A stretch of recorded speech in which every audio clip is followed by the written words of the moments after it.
Warahmatullahi wabarakatuh. Selamat pagi, siang, sore, teman-teman semua, dan juga untuk Kak Bias. Kami dari kelompok yang akan mempresentasikan mengenai bagaimana sih memanajemen perbedaan budaya, yaitu antara budaya Malaysia dan budaya Indonesia. Sebelumnya, perkenalkan, saya Cika Aurelia. Saya Violeta. Saya Faiz Fatah Nasution. Saya Muhammad Riansyah. Oke, boleh di next. Nah, pertama tentang mengenai budaya yang diangkat dalam profil negara. Mungkin kita bahas dari profil negara dulu kali ya, profil negara Malaysia. Kita seperti yang kita tahu, Indonesia sama Malaysia itu kan masih satu rumpun, masih di satu Asia Tenggara. Nah, dari letak astronomis dan geografinya itu, Malaysia berada di 4 derajat LU sampai dengan 5 derajat 2 LU serta 114 derajat BT sampai dengan 115 derajat BT dan memiliki dua kawasan wilayah ternyata ada Malaysia Barat dan Malaysia Timur. Nah, negara Malaysia ini memiliki total luas wilayah sekitar 330.300 kilometer persegi dan penduduk jiwanya itu per tahun per tahun 2023 itu ada di angka 34 juta 219.975. Nah, Malaysia ini punya juga negara yang punya iklim tropis sama kayak Indonesia. Jadi bukan negara 4 musim. Nah, oke, boleh di next. Nah, apa sih bentuk kerjasama Malaysia dan Indonesia? Nah, yang pertama kita tuh sebenarnya Indonesia dan Malaysia tuh punya ada 3 bidang utama dalam bentuk kerjasama bilateralnya, yaitu ada di bidang pendidikan, ekonomi, dan keamanan. Kalau di bidang pendidikan, biasanya kerjasama itu meliputi ada tuh di Malaysia itu ada sekolah yang berbasis Indonesia, terus kayak misalnya pertukaran pelajar, terus juga ada pembangunan asrama dan pusat pembelajaran di Malaysia untuk warga Indonesia. Terus kalau di bidang ekonomi, di bidang ekonomi ini tuh memang fokus kerjasama yang paling utama antara Malaysia dan Indonesia, yaitu fokus kerjasamanya adalah pada produksi kelapa sawit dengan upaya meningkatkan pemasaran, perdagangan, dan investasi dalam bisnis kelapa sawit. Nah, terus yang terakhir, ada juga kerjasama dalam upaya melawan kampanye negatif terhadap minyak kelapa sawit. Nah, dalam bidang keamanan juga, kedua negara ini melakukan latihan gabungan untuk memantau perbatasan dan kondisi kedua negara melalui satelit mikro. Nah, kerjasama ini diharapkan dapat memperkuat ikatan antara Indonesia dan Malaysia. Oke, boleh di next.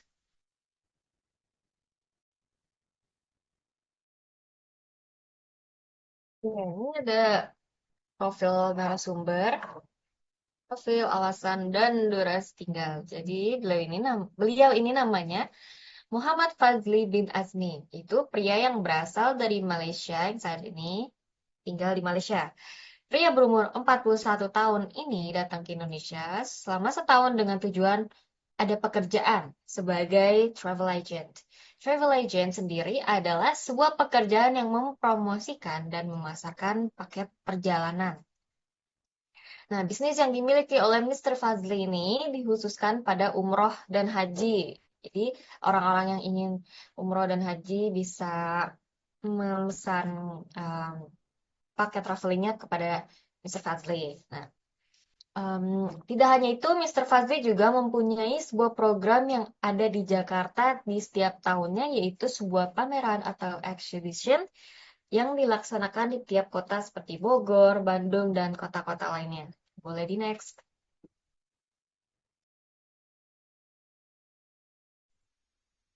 Oke, selanjutnya ada perbedaan komunikasi verbal dan non-verbal di antara Indonesia dan Malaysia. Yang pertama itu non-verbal dari Malaysia.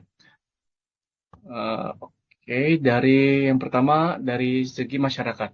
Masyarakat Malaysia itu lebih dikenal dengan santun dan menjaga muka saat berkomunikasi. Dan hal-hal tersebut mengedepankan harmonitas dan penjagaan perasaan.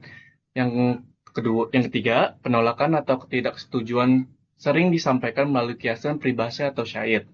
Lalu, gestur juga menjadi peran utama, seperti menguap dianggap tidak sopan dan tidak menghargai. Selanjutnya ada non-verbal di Indonesia. Gestur menguap seperti menguap itu tidak menjadi masalah besar dalam konteks budaya. Di Indonesia sendiri juga sama-sama mengedepankan sopan santun seperti Malaysia. Lanjut, next slide. Oke, yang selanjutnya ada persamaan. Persamaan di antara keduanya itu sama-sama mengutamakan sopan santun dan menjaga perasaan saat berbicara. Perbedaannya di antaranya adalah Malaysia adalah negara bilingual atau multibahasa, sehingga masyarakatnya itu lebih mudah berkomunikasi antar budaya karena menggunakan bahasa Inggris sehari-hari. Next slide.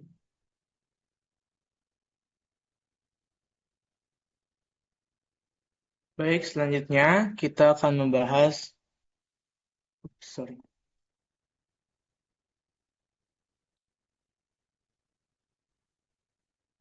Baik, selanjutnya ada permasalahan komunikasi interpersonal, kelompok, dan organisasi.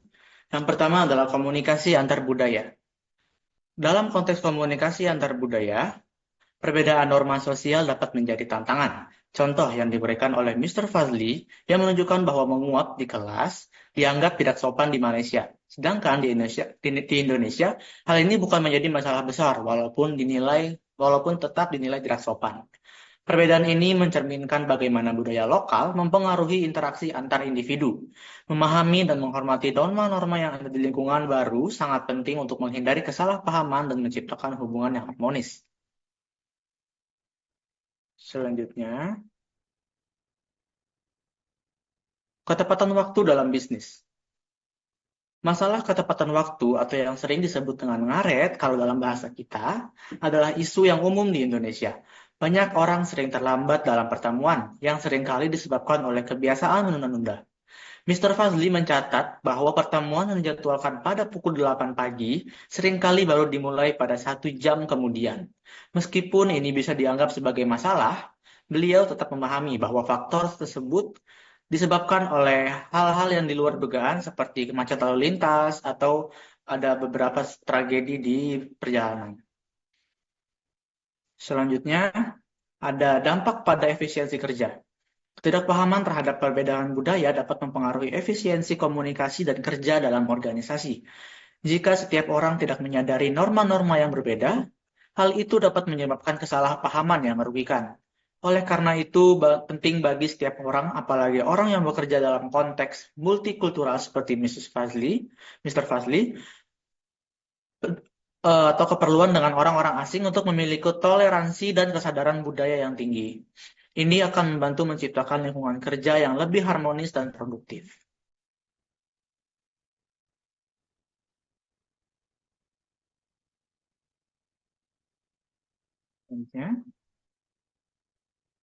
Oke, selanjutnya ada perbedaan dan persamaan budaya dari Indonesia dan Malaysia. Perbedaannya itu ada di kehidupan beragama. Di Malaysia sendiri itu lebih cenderung praktik agama Islam itu lebih terlihat menonjol dalam kehidupan sehari-hari masyarakat Malaysia. Dan juga masyarakat Malaysia itu membatasi sentuhan fisik antara laki-laki dan perempuan, bagian dari gestur nonverbal. Yang kedua itu dari segi penyambutan tamu. Berdasarkan pengalaman Mr. Fazli, Indonesia memiliki kualitas pelayanan yang sangat baik dalam penyambutan tamu.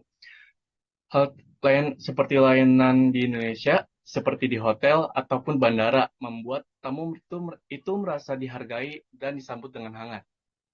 Yang ketiga itu ada budaya pelayanan. Masyarakat Indonesia itu lebih unggul dalam memberikan pelayanan yang ramah dan berkualitas, terutama dalam bisnis sektor jasa.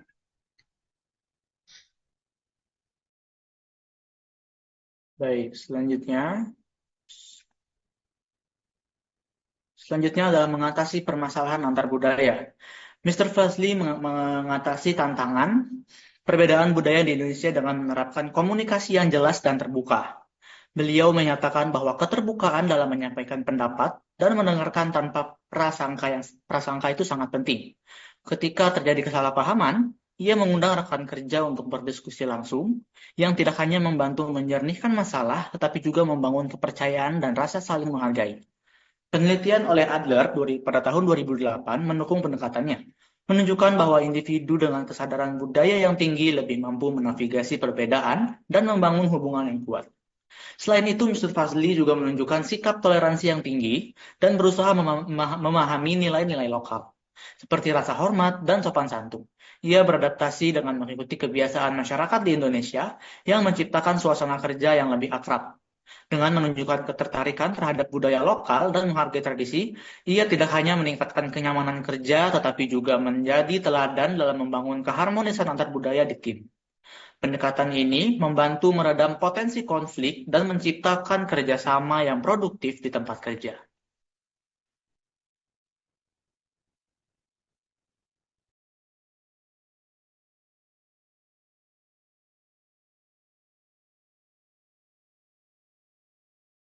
Next.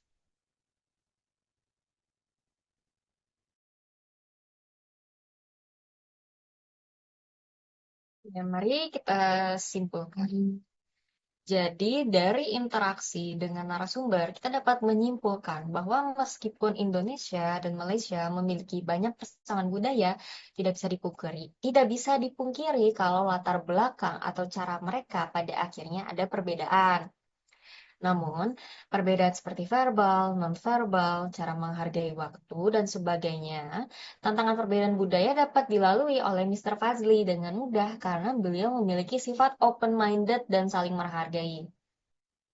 Jika kita tiru langkah yang diambil oleh Muhammad Fazli bin Asmi, yaitu mampu membaca norma sosial yang ada, menjaga hubungan kerja di negara asing, dan memahami cara komunikasinya, maka kita dapat mempererat hubungan antar negara sekaligus menjaga keharmonisan dalam interaksi sosial yang lebih luas. Nah, intinya dari pengalaman Muhammad Fadli bin Asmi, kita bisa mengerti bahwa pemahaman yang baik tentang komunikasi antar budaya tidak hanya penting dalam konteks hubungan bilateral antara negara, tetapi juga dalam interaksi sehari-hari yang semakin kompleks.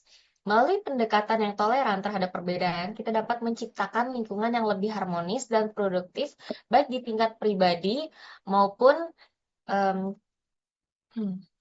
maupun antar negara.